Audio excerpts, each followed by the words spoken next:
Hola chamacos, ¿cómo están? Bueno, pues llegó el día de los libros para niños. Y en esta ocasión quería tocar un tema súper importante con algunos libros que en alguna ocasión ya hemos platicado aquí, pero con un enfoque diferente. Y para los que suelen seguir esta columna en redes sociales, en su versión en video, notarán que atrás de mí hoy no hay un librero o un restaurante o un café, sino que hay una pared blanca. Y es importante porque esta pared blanca antes era un librero. ¿Qué pasó con el librero? Se preguntarán. Bueno, pues que en el terremoto del martes pasado, la pared quedó así.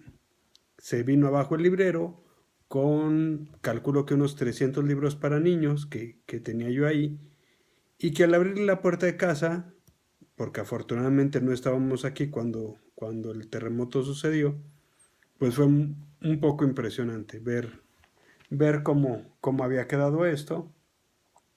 Y que si bien, como les digo, fue impresionante, también fue una oportunidad para agradecer el que no nos haya pasado algo grave a mi familia o a mí, y que nos pone un poco en perspectiva de la fragilidad que nos dan estas situaciones. No quiero ser dramático, pero también agradezco que no nos haya pasado nada, cosa que no sucedió con otras personas que vivieron el terremoto de una manera mucho peor. Y pensando un poco en esto del terremoto, se me ocurrió hacer esta serie de libros que les voy a recomendar, que de algún modo, si no hablan de temblores, sí hablan de diferentes maneras de sobrellevar estos momentos tan complejos. El primer libro es La Gota Gorda, de Juan Villoro, y que trata sobre un gigante y su hija, su pequeña hija, que ella quiere ir a la playa. Pero el gigante no tiene dinero suficiente como para que pueda llevarla a un hotel donde acepten gigantes. Y es que me preguntarán ustedes, ¿por qué un libro que habla de un gigante y una niña que van a la playa tiene que ver con un terremoto?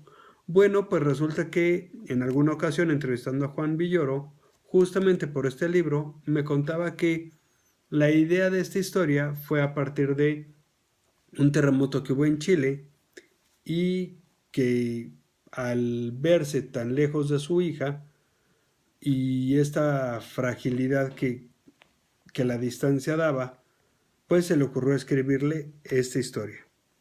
Entonces esta historia podríamos decir que surge de los escombros, al menos emocionales, que dejó ese terremoto en Juan. La Gota Gorda, editado por SM, escrito por Juan Villoro e ilustrado por Rosana Faría. Se los recomiendo. Hay otra versión de esta historia en álbum ilustrado. No la tengo, yo tengo la que es una pequeña novela ilustrada. Y bueno, espero les guste y les haga reflexionar sobre este tema. El segundo libro del que les voy a hablar es un clásico. Se llama Ramón Preocupón y es de Anthony Brown. Y resulta que Ramón es un niño como cualquier otro, o bueno, casi como cualquier otro, porque es súper preocupón. Y de algún modo yo me identifico con esta historia porque yo cuando era niño y todavía de adulto es que soy muy preocupón. Pero bueno, a Ramón le preocupan los sombreros, le preocupa la lluvia, le preocupa todo lo que pueda ser preocupable. Todo, no importa qué tan pequeño e insignificante sea, para Ramón es un motivo para preocuparse, y de esto trata la historia. Y hasta que un día llega a casa de su abuela, se queda ahí a dormir y le cuenta que tiene problemas para dormir porque siempre está preocupado. Y su abuela le regala unos muñequitos quitapenas, de esos pequeñitos que hay aquí en México también y que son de origen guatemalteco. Bueno, pues todo parece que se soluciona y Ramón puede volver a dormir, ya que tiene a estos pequeños aliados que pone abajo de su almohada y le ayudan a conciliar el sueño para que no se preocupe. Híjole, pero Ramón es tan preocupón que eso no va a ser suficiente. El tercer libro del que les voy a hablar es el clásico de Maurice Sendak, Donde viven los monstruos. Y me dirán, pero ¿por qué ese libro del que ya has hablado y que es muy divertido y que habla sobre Max, que es súper travieso y que va a la isla de los monstruos, qué tiene que ver con los temblores y los sucesos imprevistos? Bueno, porque cuando hay temblores o sucesos de este tipo, inundaciones, sobre todo esta cuestión de efectos naturales o de causas naturales, pues a veces uno lo que necesita es gritar y gruñir lo más fuerte que se pueda para poder sobrellevar la angustia y el dolor.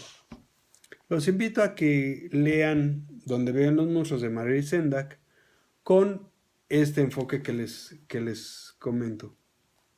Espero les guste.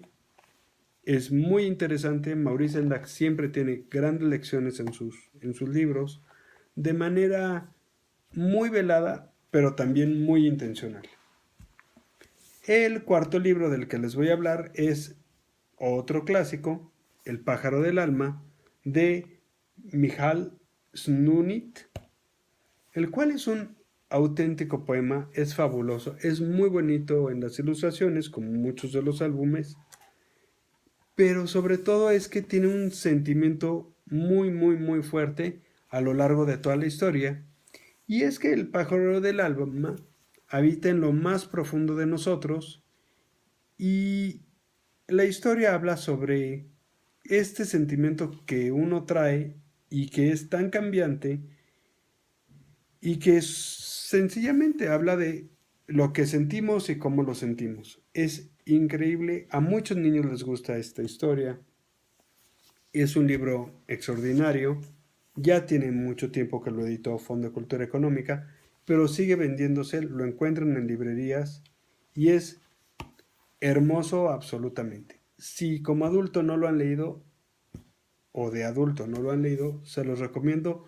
Léanlo, léanlo solos, léanlo en familia, pero no dejen de leerlo. El siguiente libro es El arte de la lectura en tiempos de crisis de Michel Petit. Y se los quiero recomendar sobre todo a los adultos que están ahora muy interesados, porque ha surgido un interés genuino por los temas de cómo la literatura forman a las personas. Y en el caso de los niños, pues no es la excepción. Este libro habla de cómo la literatura logra permear y sobrellevar las situaciones difíciles, ¿no? Las crisis emocionales que suceden como en un terremoto o también como cuando las personas están en cárceles o están en situaciones muy críticas, muy complejas y cómo la lectura les ayuda a replantearse quiénes son y dónde están, o nos ayuda a replantearnos, ni siquiera en un momento de crisis, yo creo que en todos los momentos de la vida, la literatura nos ayuda a configurarnos como personas y también en el entorno social en el que vivimos. Este libro es extraordinario, es muy interesante, es una, una teoría muy practicada, muy estudiada. Michel Petit es muy buena escritora, pero además es que sabe de lo que habla. Este libro no tiene más que puras verdades y grandes verdades que les recomiendo. Y bueno, con esto termina la columna de esta semana, esperando a que no haya más sustos de este tipo, cosa que es difícil predecir o saber, pero que podamos dormir en paz. Y para eso no hay nada como un buen libro. Esas son las recomendaciones, espero les haya gustado, que poco a poco se nos pase el susto. Y esto es todo. Que estén bien. Adiós, chamacos.